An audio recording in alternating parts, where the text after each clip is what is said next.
show out here today. Again, still the 16th. The boys, sun was a little bit too cooking for them. It's not too much past noon, so they're going to be in the house for a while. We'll drive the car later. But I wanted to show you something that's a little bit different around here. See that nice place right there? They built that one up, and this one. There's 3 of them there, and they're living there. They built that place up real nice, and it's a nice place. There's my kids. They call them walking sticks, the little beans that hang off that tree. If anyone knows what kind of tree that is, let me know. But I got it zoomed in a little bit so you can see across the way better. I hope I'm centered pretty good. But you walk down a little bit further, and here's some of the older places, still block. You know, they're like that. And I'll get down here. But I do want to say something, too. Somebody got on there and said about the battery, put it on, you know, on this other kind of charger, and it's not that type of battery. And he said put it on Nightcad. Thanks for that tip. That'll work on the regular little batteries. But one of my techie buddies I used to work with, he saw the video and hit me on Messenger, and he said, take the battery, wrap it in like a little tiny cloth, and put it in a plastic bag, squish as much air out as you can, poke it in the freezer. Don't try anything, it's dead, doesn't work. Won't take a charge in the Sony, and it won't take a charge in the charger. I like to use the charger instead of the Sony because I'm afraid if I, you know, from pushing these little things in that it'll get wore out. So, oh, there's a string, I don't know what that's all about. Okay, there's a string to trip you up. Okay, there we go. So I did that, and then this morning I came out, put it on the charger right up. So there's a little tip that came from somebody else that actually worked for me, and I'll attest to that. But here we go across the way here again. Now these are little tiny. Those are like little shops and stores, but they'll live in there. And there's some more. See how it goes here. You can cruise around here, and then of course we got our neighborhood, which is pretty nice. It's like middle class neighborhood here. A lot of people have their own business and things like that. But you're gonna find all kinds. And even when you get into some of these places, I had one fella that I was talking to, and he come down my way. He lived up towards Manila and I got to get over that string again. He lived in a condo and all this stuff, and he come down to visit, met with him. You live in a slum. You know, I wouldn't call any of these places a slum. I really wouldn't, because people make a slum, and just because these people are poor, it's not a slum. It's kept up as nice, but people get out there and sweep and try to clean it up and, you know, make the best of what they got. One thing here in this country, I see that there is a class thing, whether you like it or not, because if you're poor like a lot of these people, there's no college for you. Parents can't afford it, family can't afford it. So the people who have a little bit of money send their kids to college, and there's lots of jobs here. It says 2 years college minimum. You can't even get in. So, you know, so that there is, you know, there is a class here. So that's a shame. My kids, hopefully if I'm still around, but we're setting them up for it anyway, even if I'm not. I hope my wife takes care of her health so she's around. But hopefully we'll get them to college, something that they really want to do. I'm not a firm believer in pushing kids into what you do or making them do what you do, because it doesn't work out. They have to find their own way and find something that's not work for them. So, but I'm going to take you a little walk down here and show you another little thing. They're working on this bike path. I don't know where all this dirt's coming from. It's not coming from the bike path, but they're getting that from somewhere. This was the wall that they took out. I didn't bring my stick. I'll probably get accosted by this dog. We had 2 things happen where I had to use my stick in the last couple of days. The one was, we have a dog, we call him Freddy Cat. The people who live right there, and he stays under their car, they put him out at night, and he comes and barks at us and all that stuff, but he's a fraidy cat. He'll run back under the car if I holler at him. So he's not too bad, but we got past that place a little bit. There's an old timer. Look at that, all beat up and old. Not well taken care of. Scary. He don't bother us anymore. He used to bark at us, but he don't anymore. But this fellow was going out his gate. I don't know. lived there, and his dog got out. Pretty good sized dog for here, I'd say 50 pounds. And the hares were up and they'd come after us. I pushed my daughter behind me, held my stick out. He was accosting me. Well, when he went for the stick, he jumped to try to get the end of the stick. I kicked him in the neck and flipped him over backwards, and I come down as hard as I could with the stick on his chest. But he got to his feet, and the whole time we were walking almost to the end of the street, he was accosting us. I had to walk backwards and fend him off. This is just some of the things that it's not acceptable to me. And the guy didn't do nothing about the dog. But I don't know if he was the owner. I hadn't seen him before or what. But that dog's always surly when we walk by. He's one of the barkers. I avoid that area. And the other thing that happened, cat ran past me into the house. My wife's been complaining they're pissing, and it does. It stinks in my dirty kitchen now. They get through that fence. There's no way of keeping them out. And there's a big tomcat that come in here, big bald tomcat, gray and white. And he slipped by me, and she hollered at the cat's in there again. And I went back with my stick, and that damn thing was taking a you know what right there. And I clobbered him a good one. We ain't seen him for a while. I hit him as hard as I could with a stick. And I know some people say, oh, that's a rotten thing. But you know what? I think a worse thing than that is people who don't take care of their critters. But here's another place. That's their little chicken farm there. Just so you see what you get here. And that house, it's not even blocked there. It's just wood and whatever they could put on the outside. This one here, we got a block one. And then, of course, hello, little one. And they got it's like a little hut. How you doing, buddy? And they got I guess those rocks are going to hold that roof down in a storm. I'm not sure. But this is what we get. If you see way in the background there, that's the park where the kids used to be allowed to play. I'm not one of these guys when somebody gets crappy with me and doesn't want me around, even though he's mellowed and said, oh yeah, they can come there because all the Filipinos are playing.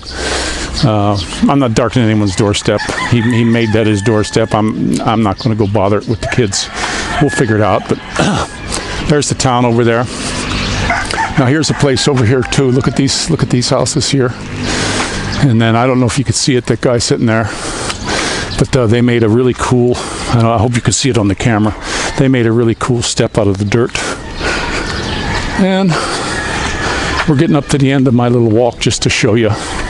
They're building this bicycle path. People are starting to ride it, but they got it blocked off on our end. Don't know where it's going to come out. They kind of quit now. But they're sealing the concrete and all that stuff. But that's a nice little, quaint little area right there. There's the park. Now if we get up here, let's see here. We got some kids in there playing. See, they're playing. There's some Filipino kids in there playing. I don't see the old guy, but he throws me out. They got it blocked off now. They don't want you to come here now. Beautiful little town. A lot of little stores over there and stuff like that. This is just my little corner of the world. It's not all places Philippines. I've been to a lot of places, that are different than here, especially when we went to Mindoro and Leyte. And I talked about the schools in the other video. I'm not saying all the schools are like that. This is just what I found in my area. I don't know if there's better ones as you get away from here. I've never seen any government that starts getting involved. Things get expensive, and they're not as good as if it's all private. Anybody knows, no matter where you are, your kids are better off in a private school than a public. I mean, that's just known. So you got to watch for that. But I told you there's some kind of a rain coming. That's where I'm aiming the camera right now is southwest. It's more south than west, but in that quadrant. And see, there's some more of the houses here. And those people are all happy. I've talked to a few of them that were in this area, and they're nice folks, guys. I haven't had a problem with any of them over here. You're gonna meet a lot of good people. The bad ones are the exception. When you come to the Philippines, in my own country, I've met some pretty bad people that I had to shy away from. I had a guy one time, I'm not one to be in the bars or anything like that, but I had a friend, we were out motorcycle riding, and he come up, and it was a friend of mine's, I think it was his father-in-law or something like that, and I didn't want to stay, because he was eyeballing us, he was drunk, eyeballing us, little guy. And I'm like, let's go out of here. Went outside. I had a dog that I carried around on my motorcycle, and I had her tied to the bike, so I was untying it. Little prick. He was hollering something about that had nothing to do with me. I didn't even really know the guy. Something about my buddies, or this and that. And one let him take his kid. He'd come over drunk. Every time I ever seen the guy, he was drunk. And he doesn't allow me to take my own grandkid. Yeah, well, I wouldn't either. And the guy kicked me right in the butt while I was bent over untying my dog. And, me, I just took it, got on, rode away. Because if I would have hit him and he'd accidentally died, probably would have died. Because all his health problems and drunk all the time. Would have went bad for me, so best thing I did, hightail it, never went back there. And people said, oh, look at that, you backed down from that little guy. No, I didn't back down from that little guy. I got away from him. Just a little banty rooster causing trouble, and I shy away from trouble, guys. That's why I like it here. Most of the people I meet are good-natured, nice people, and that's what I want. Getting a lot of algae down there because of the heat. Just in the last few days, I don't know if you've seen from the other camera work, water's up just a tiny bit from normal. See, we got a wren down there walking in the water. I hope you can see that. We get a lot of cool birds flying around here, and it's something. And that house that's actually pretty new. It's fabulous. They can build a really nice house here. If we go to do a second one down in Mindoro or wherever we decide to settle, I'm gonna do it myself. I'm not gonna get a contractor. I'll hire the workers and pay them by day, and go right in there working with them. I won't be carrying no heavy blocks or anything with my back. Back's feeling somewhat better from what it was this morning. I've been walking it off all day, and it's kind of hot now. It's pretty hot. I'm dripping. I'm dripping with sweat right now, and that's why I don't wear shirts, guys. But beautiful day. I love this kind of weather. A little tip too, I want to tell you something about you folks visiting or coming here to live. When it's hot like this, and you're going to have these days where you're really soaking with sweat, I really curb the coffee. It's a diuretic. You'll dehydrate quick here. When I got up this morning, I went to the can, and it was pretty yellow, so I pumped myself about I have a half-gallon jug, and I drank it up. And I talked about diabetes before. That's another thing. If you see your spouse getting thirsty and sucking all kinds of water, that's a sign of diabetes. Something to look, not that it's diabetes, just something to look into. I got my kids sucking water on a regular basis. I just make sure, hey, you're drinking your water, you drink. Now they're drinking it, and you need the salt here. So you give them stuff that's a little bit salty, and they'll drink the water on their own. My kids go through. We have these jugs. We clean them daily, but we fill them up all day.